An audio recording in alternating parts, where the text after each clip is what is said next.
Градоначалникот на општина Газибаба Бобан Стевковски преку социјалните мрежи ја сподели веста дека новата детска градинка што ќе се гради во населбата Трубарево ќе го носи името Кокиче. Граѓаните одлучија новата детска градинка која се гради во населеното место Трубарево ќе се вика Кокиче. Нека е со среќа, посакувам што повеќе дечиња да раснат во новата градинка, напиша Стевковски изразувајќи благодарност до сите граѓани кои учествувале во анкетата. Градинката Кокиче е дел од заложбите на општината за подобрување на предучилишното образование и создавање подобри услови за најмладите жители, велат од локалната самоуправа.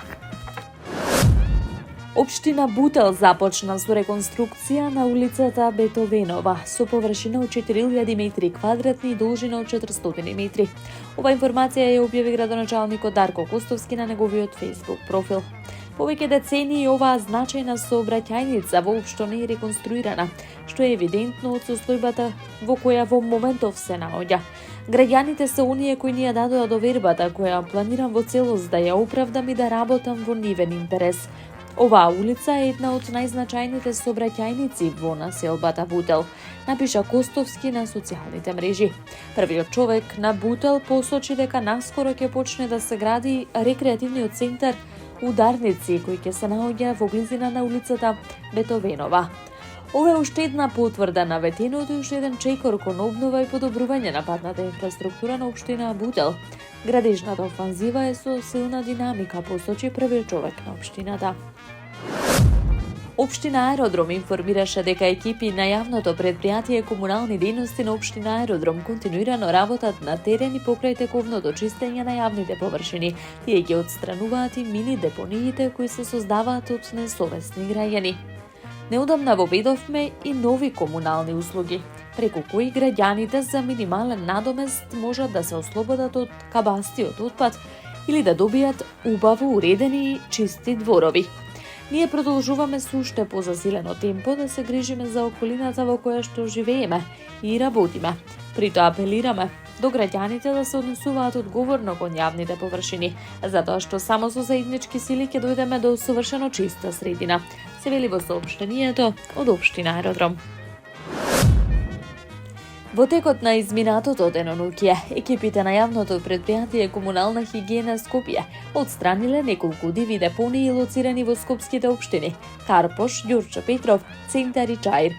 Како што информираат од предпријатието, во општината Карпош е интервенирано на улиците Московска и Прашка, каде што се подигнати вкупно 25 кубни метри непрописно одложен мешан комунален и кабаст отпад. Во општината Ѓурче Петров се подигнати 20 кубни метри кабаст отпад, одложен на тревна површина долж главната улица, додека во општината Центар се расчистени приближно 15 кубни метри непрописно одложен мешан комунален отпад од улицата Тодор Александров на потегот што води кон Средноводно. Од јавното предпријатие Комунална хигиена Скопје посочуваат дека се реализирани активности и во скопската општина Чаир, каде што се подигнати вкупно 20 кубни метри отпад одложен на јавни и сообраќајни површини на улицата Цветан Димов. Министерството за внатрешни работи информира дека до нив во изминатиот период од страна на граѓани се пријавени повеќе кривични дела измами со лажни сообраќајни незгоди кои се извршени врз повозрасни лица. Сторителите ги доведуваат во заблуда лицата на тој начин што им се јавуваат телефонски, им се представуваат како службени лица. Најчесто полициски службеници од нив бараат финансиски средства за ослободување од кривичен прогон на нивни деца или внуци кои наводно непосредно пред јавувањето направиле сообраќајна несреќа со смртни последици. Измамниците ги контактираат жртвите најчесто на фиксен телефон, но има случаи каде што се контактирани преку мобилен телефон со скриен број, а за да бидат поуверливи во позадина се слуша глас кој бара помош, велат од МВР. Министерството за внатрешни работи ги известува граѓаните дека се преземаат мерки и активности за расчистување на досега пријавените кривични дела.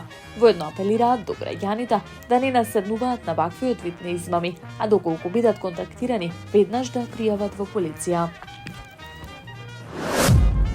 Полицијата апсела за дрога на повеќе локации низ главниот град во изминатото денонуќе.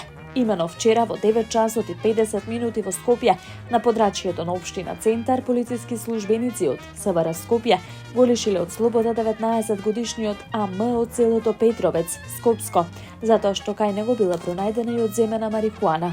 Истиот ден во 19 часот и 50 минути во Скопје, на подрачјето на Центар, полициски службеници го лишиле од слобода 27-годишниот ФИ и 28-годишниот ДУ. Двајцата од Скопје, кај нив била пронајдена и одземена марихуана. Дрога била пронајдена и на подрачјето на општина Карпош. Имено полициски службеници го апсиле 36-годишниот ТП од Скопје. Кај него била пронајдена и одземена марихуана. По целосно документирање на сите одделни случаи ќе следува соодветен поднесок против сторителите, велат од МВР. Таму е Скопје, град мој